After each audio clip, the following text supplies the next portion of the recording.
Guys स्वागत है आप सभी का most important and most expected MCQ of insurance awareness for LIC W and LIC ADO के मेंस के लिए। तो अगर गाइस आपने प्रीवियस क्लासेस नहीं देखी है तो इसी चैनल के प्लेलिस्ट सेक्शन में insurance awareness for LIC W and LIC ADO की प्लेलिस्ट मिलेंगी। वहाँ पे हमने डिटेल में ट्रिक वाइज इंश्योरेंस अवेयरनेस की हिस्ट्री एंड इंश्योरेंस अवेयरनेस पे बेसिक क्वेश्चन किए हैं गाइस, तो वो क्लासेस आप जरूर देखना। तो चलिए गाइस आज की वीडियो की शुरुआत करते हैं। आज का सबसे फर्स्ट क्वेश्चन है what is the form of non proportional री इंश्योरेंस। इसके लिए आपको सबसे पहले ये री इंश्योरेंस मतलब क्या होता है ये पता होना चाहिए। तो री इंश्योरेंस मतलब एक ऐसी री इंश्योरेंस की कंपनी होती है जो इंश्योरेंस कंपनी का ही इंश्योरेंस निकालती है। इंश्योरेंस कंपनी का सम पार्ट ऑफ रिस्क लेती है या फिर पूरा रिस्क लेती है, ठीक है। इसे हम री इंश्योरेंस कंपनी बोलते हैं। अब गाइस यहाँ पे और एक टर्म है कि नॉन प्रोपोर्शनल री इंश्योरेंस मतलब क्या। अब री इंश्योरेंस के दो टाइप होते हैं, एक होता है प्रोपोर्शनल री इंश्योरेंस एंड एक होता है नॉन प्रोपोर्शनल री इंश्योरेंस, ठीक है। अब प्रोपोर्शनल री इंश्योरेंस मतलब क्या, ऐसा एक री इंश्योरेंस जहाँ पे री इंश्योरेंस कंपनी के साथ एक प्रोपोर्शन से डील करती है। मतलब 40% रिस्क री इंश्योरेंस कंपनी उठाएंगी एंड 60% रिस्क इंश्योरेंस कंपनी उठाएगी। ऐसे गाइस यहाँ पे 40 एंड 60 का एक प्रोपोर्शन होता है, एक प्रोपोर्शन में रिस्क का शेयरिंग होता है, इसीलिए इसे क्या बोलते हैं, प्रोपोर्शनल री इंश्योरेंस। अब नॉन प्रोपोर्शनल री इंश्योरेंस मतलब क्या है। अब इंश्योरेंस कंपनी क्या बोलेगी, हम 1 मिलियन तक का रिस्क उठाएंगे, ठीक है। इंश्योरेंस कंपनी बोलेगी हम 1 मिलियन तक का रिस्क उठाएंगे। अगर 1 मिलियन से ज़्यादा डैमेज होता है, मतलब अगर कस्टमर को 5 मिलियन का डैमेज होता है, ओके, 10 मिलियन का डैमेज होता है, तो गाइस बाकी का जो एक्सेस वाला क्लेम है वो कौन पे करेगा, तो वो री इंश्योरेंस कंपनी पे करेगी। अब यहाँ पे आंसर क्या आएगा guys, option number B, excess of loss of reinsurance. मतलब यहाँ पे क्या हुआ है, नॉन प्रोपोर्शनल में एक्सेस ऑफ लॉस की गारंटी किसने ली है, री इंश्योरेंस कंपनी ने ली है। इसे हम नॉन प्रोपोर्शनल री इंश्योरेंस के टर्म में शामिल कर सकते हैं। यहाँ तक समझ में आ गया है guys. What is the type of life insurance policy that provides coverage for a certain period of time or a specific term of time। मतलब एक ऐसा लाइफ इंश्योरेंस जो कि स्पेसिफिक टाइम पीरियड के लिए होता है, 4 इयर्स के लिए समझो या फिर 10 इयर्स के लिए समझो, ठीक है। एक स्पेसिफिक टाइम पीरियड के लिए होता है, उसे हम क्या बोलेंगे, option number D, term insurance. Term मतलब गए स्पेसिफिक टाइम पीरियड के लिए। अब नेक्स्ट क्वेश्चन देखते हैं, blank place is the reinsurance for a single risk और a defined package of risk. तो गाइस री इंश्योरेंस के मेनली दो टाइप होते हैं, एक होता है ट्रीटी री इंश्योरेंस एंड एक होता है फैकल्टेटिव री इंश्योरेंस। अब ये दोनों में डिफरेंस क्या है, तो ट्रीटी री इंश्योरेंस में री इंश्योरेंस कंपनी क्या करती है गाइस, इंश्योरेंस कंपनी के साथ ट्रीटी में डील करती है। मतलब अगर इंश्योरेंस कंपनी के 100 पॉलिसीज होंगे इंश्योरेंस निकालने के लिए, ठीक है, तो गाइस ट्रीटी री इंश्योरेंस में री इंश्योरेंस कंपनी 100 पॉलिसी को चेक नहीं करेंगी। ये री इंश्योरेंस कंपनी के ये पॉलिसीज को एक्सेप्ट करेंगी और री इंश्योरेंस निकालेगी गाइस, एक एक पॉलिसी चेक नहीं करेंगी। बट गाइस फैकल्टेटिव री इंश्योरेंस में रिस्क ज़्यादा होती है, तो ये री इंश्योरेंस कंपनी ये सभी पॉलिसीज को एक एक चेक करेंगी। अब यहाँ पे 100 पॉलिसीज है, तो कुछ पॉलिसी में रिस्क बहुत ज़्यादा होगी गाइज, तो गाइज कुछ पॉलिसी में रिस्क बहुत कम होगी, ठीक है। तो गाइज यहाँ पे री इंश्योरेंस कंपनी ज़्यादा risk and come risk in दोनों में सिलेक्ट कर पाएंगी पॉलिसी। अब फैकल्टेटिव री इंश्योरेंस में ये री इंश्योरेंस कंपनी यहाँ पे सिलेक्ट कर पा रही है कि आउट ऑफ 100 सिर्फ हम 10 पॉलिसीज पे री इंश्योरेंस देंगे, बाकी के जो 90 पॉलिसीज है वहाँ पे हम री इंश्योरेंस नहीं देंगे। ऐसा यहाँ पे सिलेक्टिव मैनर होता है, ऐसा यहाँ पे सिंगल रिस्क पे या फिर पैकेज ऑफ रिस्क पे री इंश्योरेंस निकाला जाता है। इसे हम क्या बोलेंगे guys, option number C, facultative reinsurance. अब नेक्स्ट क्वेश्चन देखते हैं, a type of insurance often used for high frequency low severity risk where the risk is not transferred to the insurance company but retained and accounted for the internally is called as। अब ये question पढ़ने के बाद आधे से ज़्यादा लोगों का भरोसा उदास हो गया होगा, ठीक है। तो हम क्या करेंगे, इसे ऐसे दिमाग के अंदर से डाल देंगे। तो मैं एक सिंपल लैंग्वेज में आपको समझाता हूँ, प्लीज़ आप ध्यान से सुनिए। अब गाइस समझो कि अगर ये पर्सन है ए, इसके पास आ गए 1 करोड़, तो गाइस ये 1 करोड़ आने के बाद ये क्या कर सकता है, ये पैसे एक तो इंश्योरेंस कंपनी को दे सकता है इंश्योरेंस निकालने के लिए। अगर समझो इसे हेल्थ इंश्योरेंस निकालना होगा तो ये क्या करेगा गाइस, इन पैसों का एक हेल्थ इंश्योरेंस निकालेगा, ठीक है। बट गाइस एक ऐसी कंडीशन जब ये पर्सन इंश्योरेंस नहीं निकालेगा, हालांकि वो पैसे वो क्या करेगा, बैंक में जमा कर देगा फ्यूचर के सेफ्टी के लिए, ठीक है।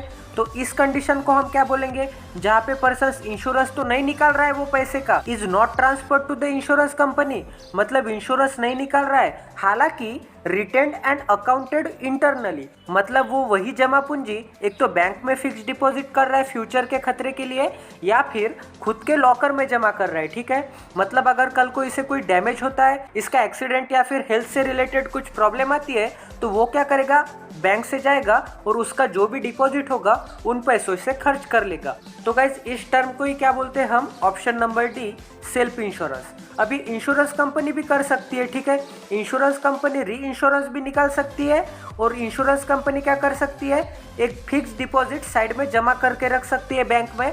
किस लिए, अगर इंश्योरेंस कंपनी को अगर कुछ डैमेज होता है प्रॉपर्टी का, या फिर बहुत ज़्यादा नुकसान होता है, तो इंश्योरेंस कंपनी क्या करेगी, वो बैंक में जो पैसे हैं उन पैसों का उपयोग करेगी। ठीक है गाइज, यहाँ तक समझ में आ गया है। अब नेक्स्ट क्वेश्चन देखते हैं guys. A form of life insurance coverage payable to the third party lender mortgage up to a death of insured for a loss of loan payments is term age. अब ये question देख के तो आधे से ज्यादा एस्पिरेंट्स स्किप कर देंगे, तो मैं आपको एक सिंपल लैंग्वेज में बताता हूँ गाइज। अगर आप ये पर्सन हो ए, आपको अगर होम लोन लेना है तो आप क्या करोगे, बैंक के पास जाओगे। ठीक है, बैंक के पास जाके क्या करोगे, होम लोन लोगे। बैंक तो आपको होम लोन दे देगा, तो इस होम लोन से आपने समझो एक सुंदर घर बना दिया। ठीक है, बट ये घर के डॉक्यूमेंट्स तो बैंक के पास होंगे, क्योंकि होम लोन 20 साल के लिए होता है, मतलब 20 साल 15 साल 10 साल तक आपको ये लोन चुकाना होता है। ठीक है, बट गाइस यहाँ पे तो आदमी की एक दिन की गारंटी नहीं है, तो 20 साल तक आदमी जिंदा रहेगा, इसकी क्या गारंटी है। तो जाहिर सी बात है कि ये घर के डॉक्यूमेंट्स पूरा लोन चुकता होने तक ये बैंक ही रखेंगे। बट गाइज अगर कल को इस पर्सन को कैंसर होता है, या फिर इस पर्सन का एक्सीडेंट होता है, या फिर गाइज इस पर्सन की डेथ होती है, तो गाइज इसके फैमिली का तो घर चला जाएगा ना, बैंक तो ये घर नीलामी कर देगा। तो गाइज इस कंडीशन से बचाव के लिए एक मॉर्टेज इंश्योरेंस होता है। ठीक है, option number C, mortgage insurance होता है। मॉर्टेज मतलब क्या, गहान रखने वाली वस्तु। अब यहाँ पे गहान क्या था, घर था। अब ये बैंक घर की नीलामी कर सकता था, बट अगर इस पर्सन ने मॉर्टेज इंश्योरेंस लिया होता तो ये इंश्योरेंस कंपनी ही बैंक को ये घर की सारी किस्तें चुका देती। मतलब गाइज इस पर्सन की फैमिली एंड होम को कुछ नहीं होगा, ये बिल्कुल सेफ रहेंगे। ठीक है, यहाँ तक समझ में आ गया गाइज। तो गाइज आई होप कि आपको ये मॉर्टेज इंश्योरेंस एक सिंपल लैंग्वेज में मैंने समझाया होगा। तो चलिए अब नेक्स्ट क्वेश्चन देखते हैं। यहाँ पे नेक्स्ट क्वेश्चन दिया है, which insurance is the compulsory insurance plan administered by the government agency with the primary emphasise on the social adequacy. अब इसका मतलब क्या है, अब ये भी मैं सिंपल लैंग्वेज में आपको समझाता हूँ, ध्यान से सुनिए गाइस। अब क्या होता है, जो कि गवर्नमेंट सर्वेंट होते हैं उन्हें क्या होता है, कंपलसरी एक इंश्योरेंस निकालना होता है, मतलब गाइस सोशल डेवलपमेंट के लिए। ठीक है, अब सोशल डेवलपमेंट में कौन से प्रोग्राम आ गए, एक हो गया सीनियर सिटीजन को क्या है पेंशन प्लान है, एक है हैंडीकैप के लिए कोई प्लान होगा, एक कोई एजुकेशन के लिए प्लान होगा, एक कोई वुमेन एम्पावरमेंट के लिए प्लान होगा। ठीक है, एक कोई बेरोजगारी भत्ता होगा गाइस। ठीक है, बेरोजगारी भी भत्ता मिलता है 1000 रुपए पर मंथ। तो गाइस इसी सोशल रिलेटेड प्रॉब्लम्स के लिए गवर्नमेंट कंपलसरी एक इंश्योरेंस निकालती है, जिसे हम क्या बोलते हैं guys, option number D, social insurance. यहाँ तक समझ में आ गया। अब नेक्स्ट क्वेश्चन देखते हैं guys, a generic term applying to all type of insurance indemnifying. अब इंडेमनीफाइंग मतलब क्या है, क्षतिपूर्ति का वचन देना या फिर नुकसान भरपाई का वचन देना, और रीइम्बर्सिंग फॉर द लॉसेस। ठीक है, मतलब लॉस का नुकसान भरपाई देना, caused by bodily injury, illness, मतलब अगर बॉडी को कोई इंजुरी होती है या फिर इलनेस होती है, मेडिकल एक्सपेंसेस, मतलब गाइस कल को अगर कोई हॉस्पिटल का खर्चा आता है तो इस कंडीशन में कौन सा इंश्योरेंस होता है, तो option number A, health insurance. अब नेक्स्ट क्वेश्चन देखते हैं guys, what is a liability coverage for contents with in a renters residence. But ये क्वेश्चन भी आपके जरूर दिमाग के ऊपर में से गया होगा। तो ये भी क्वेश्चन मैं एक सिंपल लैंग्वेज में बताता हूँ गाइज। अब क्या होता है गाइज, अगर आपकी जॉब किसी और जगह पे लग गई तो गाइज वहाँ पे तो आप मकान नहीं बांध सकते। ठीक है, तो आप क्या करोगे, वहाँ पे रेंट पे रहोगे, किसी एक बहुत बड़े बिल्डिंग में एक आधे फ्लैट में आप रेंट पे रहोगे। ठीक है, यहाँ तक समझ में आ गया। अब गाइज उस घर का तो ओनर कोई दूसरा ही है, बट गाइज आप अगर उस बिल्डिंग के फ्लैट में रेंट से रह रहे होंगे, और गाइज कल को अगर इस बिल्डिंग पे बिजली गिर जाती है या फिर इस बिल्डिंग में आग लग जाती है, तो ओनर तो सिर्फ बिल्डिंग का इंश्योरेंस निकालेगा। ठीक है, आपका जो सामान है फ्लैट के अंदर उसकी जिम्मेवारी थोड़ी ना लेगा ये ओनर। तो गाइस इसी कंडीशन के लिए एक इंश्योरेंस होता है, उसे हम क्या बोलेंगे, रेंटर्स इंश्योरेंस। अब गाइस ये रेंटर इंश्योरेंस में आपका जितना भी सामान होगा, अगर समझो टीवी होगा, सोफा होगा, फ्रिज होगा, आपके कपड़े होंगे, आपका जितना भी लॉस होता है गाइस, वो पूरा का पूरा लॉस ये इंश्योरेंस कंपनी पे करेगी। यहाँ तक समझ में आ रहा है गाइस। अब नेक्स्ट क्वेश्चन देखते हैं guys, which of the following insurance is the coverage for damage to a vessel or aircraft and affixed item. तो गाइस यहाँ पे एक एग्जांपल लेते हैं। आप है ए, आप मुंबई में रहते हो और आपको एक बिजनेस करना है कि आप ये माल शिप से दुबई भेजोगे, ठीक है। आप ये माल मुंबई से दुबई भेजोगे वाया सी। यहाँ तक समझ में आ गया है। तो आपके शिप में बहुत ज़्यादा माल होगा, तो गाइज अगर ये माल का इंश्योरेंस निकालता है तो इसे हम क्या बोलेंगे, कार्गो इंश्योरेंस। बट गाइज अगर समझो कि कल को आपके शिप को कुछ होता है, ठीक है, अगर शिप को डैमेज होता है तो इसी कंडीशन के लिए क्या है गाइज, हल इंश्योरेंस है। अब यहाँ पे शिप का इंश्योरेंस था, ऐसे ही यहाँ पे एयरक्राफ्ट का भी इंश्योरेंस हो सकता है। अब नेक्स्ट क्वेश्चन पढ़ते guys, insurance that renewed for a limited number of successive term by a policy holder and is not contingent upon a medical examination is called। अब ये भी बहुत ज़्यादा डिफिकल्ट लैंग्वेज है गाइस, तो इसे भी सिंपल लैंग्वेज में पढ़ते हैं। ऐसा इंश्योरेंस जिस इंश्योरेंस में आप अपना इंश्योरेंस रिन्यू कर सकोगे। रिन्यू मतलब अगर आपका इंश्योरेंस खत्म हो गया है तो आप उसे और एक बार ले सकोगे, और एक बार ले सकोगे for a limited number of successive term. यहाँ पे हम सक्सेसिवली उसे रिन्यू कर रहे हैं by a policy holder. Policy holder मतलब कौन, जो इंश्योरेंस लेता है, and is not contingent upon a medical examination, ठीक है गाइज। तो गाइज क्या होता है, जब आप इंश्योरेंस लेते हो तो स्टार्टिंग में आपको एक मेडिकल एग्जामिनेशन देना पड़ता है, ठीक है, आपकी मेडिकल की चेकिंग होती है। बट गाइज अगर आपका ये इंश्योरेंस यहाँ पे खत्म हो जाएगा और गाइज इस पॉइंट पे आपको ये रिन्यू करना होगा, तो गाइज ये मेडिकल एग्जामिनेशन आपको फिर से देना पड़ेगा। तो चलिए मानते हैं कि यहाँ पे आपने मेडिकल एग्जामिनेशन दे दिया और एक बार ये इंश्योरेंस खत्म हो जाएगा इस पॉइंट पे, तो यहाँ पे आपको और एक बार मेडिकल एग्जामिनेशन देना पड़ेगा। तो ऐसे आपको बार बार मेडिकल इंश्योरेंस देना पड़ेगा। तो गाइज इसी प्रॉब्लम के सॉल्यूशन के लिए आपको ये एग्जामिनेशन बार बार नहीं देना पड़ेगा, आपको ये एग्जामिनेशन सिर्फ एक ही बार देना पड़ेगा, फिर आप कितने भी बार ये इंश्योरेंस रिन्यू कर सकोगे।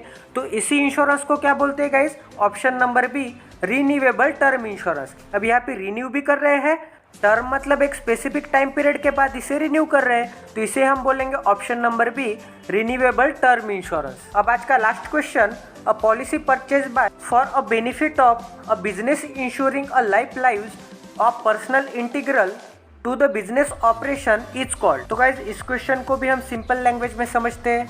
तो गाइज अगर समझो कि आपकी एक फैक्ट्री है लेज कंपनी की, ठीक है, आपकी ये लेज कंपनी की चिप्स बनाने की फैक्ट्री है। तो गाइज इस कंपनी का सीईओ होगा, ठीक है, मैनेजर होगा, एमडी होगा, ये बहुत ज़्यादा इंपॉर्टेंट एंड की पर्सन्स हो गए आपके कंपनी के लिए, ठीक है। बट गाइज अगर कल को ये सीईओ को कुछ डैमेज हो जाता है, अगर ये सीईओ नहीं रहता है, ये मर जाता है, तो आपके कंपनी को कितना ज़्यादा लॉस होगा। तो इसी बचाव के लिए आप समझो अगर ओनर हो ए, तो आप क्या करोगे, आपकी तरफ से ये सीईओ को एक इंश्योरेंस निकाल के दोगे। तो इसे ही हम क्या बोलेंगे गाइस, की पर्सन इंश्योरेंस। मतलब यहाँ पे की पर्सन कौन है, सीईओ है। तो सीईओ आपके लिए तो इम्पोर्टेंट है, ए पर्सन के लिए सीईओ काफी ज्यादा इम्पोर्टेंट है। बट गाइस यहाँ पे सीईओ ने इंश्योरेंस नहीं निकाला है, यहाँ पे ये कंपनी के मालिक ने, यहाँ पे कंपनी के मालिक ने उसके एम्प्लॉय का इंश्योरेंस निकाला है, उसके कंपनी को फ्यूचर में नुकसान ना हो इसके लिए। तो गाइस यहाँ पे प्रीमियम भी ए पे करेगा, ठीक है। सिर्फ गाइस इंश्योरेंस पे नाम सीईओ का होगा, बाकी सब मंथली पैसे ये ए पर्सन ही पेड करेगा। अब आप मुझसे पूछोगे कि अगर कल को कुछ सीईओ को हो जाता है तो इंश्योरेंस कंपनी ये ए को पैसा देगी या फिर ये सीईओ को पैसा देगी। तो गाइस इस कंडीशन में ये इंश्योरेंस कंपनी ये ए पर्सन को पैसा देगी। अब ए पर्सन को क्यों देगी, ए पर्सन ने इंश्योरेंस निकाला है और अगर कल को सीईओ को कुछ होता है तो नुकसान तो ए पर्सन को ही होगा ना। तो अगर नुकसान ए पर्सन को होगा तो क्लेम भी ए पर्सन को मिलेगा। तो इसे ही हम बोलेंगे की person insurance. Guys I hope कि आपके की पर्सन इंश्योरेंस से रिलेटेड सभी प्रॉब्लम्स एंड डाउट मैंने क्लियर कर दिए होंगे। तो गाइज देखा आपने इंश्योरेंस अवेयरनेस जैसा हार्ड टॉपिक भी हमने एक इजी लैंग्वेज में इसे पढ़ लिया है गाइज। तो मैं गारंटी से बोलता हूँ गाइज ये एग्जाम तक ही नहीं बल्कि आपके जिंदगी भर ये इंश्योरेंस अवेयरनेस के टर्म आपके ध्यान में रहेंगे गाइज। और मैं चैलेंज करता हूँ गाइज इतने इजी लैंग्वेज में एंड इतने सिंपल टर्म में आपको कोई इंश्योरेंस अवेयरनेस पढ़ा दे तो आप कौन सा भी पेड कोर्स देख लीजिए, आप कौन सा भी यूट्यूब चैनल देख लीजिए, इतने इजी लैंग्वेज में और इतनी अच्छी तरह से प्रेजेंटेशन एंड एग्जाम्पल दे के आपको कोई भी नहीं पढ़ाएगा गाइज। तो अगर आप इस चैनल पे नए हैं तो प्लीज इस चैनल को सब्सक्राइब सब्सक्राइब कर दीजिए, क्योंकि आपको भी पता है गाइज ये पीपीटी बनाना, स्लाइड्स बनाना, सर्च करना एंड बाद में ये वीडियो पूरा एडिट करना, इसमें बहुत ज़्यादा टाइम लगता है गाइज। अगर मैं आपके लिए इतना टाइम इन्वेस्ट कर रहा हूँ, मैंने दोनों फॉर्म नहीं फिल किए गाइज, मैंने एडीओ का भी फॉर्म नहीं फिल किया है और मैंने AA का भी फॉर्म नहीं फिल किया है। ये क्लासेस सिर्फ आपकी डिमांड पे है, ये क्लासेस सिर्फ आपको इंश्योरेंस अवेयरनेस में परेशानी ना हो इसीलिए मैं कंडक्ट कर रहा हूँ। इस क्लासेस की जगह मैं एक इजी टॉपिक पे भी क्लासेस ले सकता था गाइज, बट ये हार्ड टॉपिक है, ये चैलेंजिंग टॉपिक है, इस टॉपिक पे ज़्यादातर टीचर्स नहीं पढ़ाते। तो गाइज प्लीज़ इस चैनल को सब्सक्राइब कर दीजिए। आपके लिए सब्सक्रिप्शन तो ज़रूर फ्री है, बट हमारे लिए गाइज ये वीडियो बनाने का काफ़ी बड़ा मोटिवेशन है। तो प्लीज़ इसे लाइक एंड शेयर भी कर दीजिए अपने सभी व्हाट्सएप एंड टेलीग्राम ग्रुप में। तो गाइज मिलते हैं अगले सेशन में। Stay tune with us, till then take care and love you.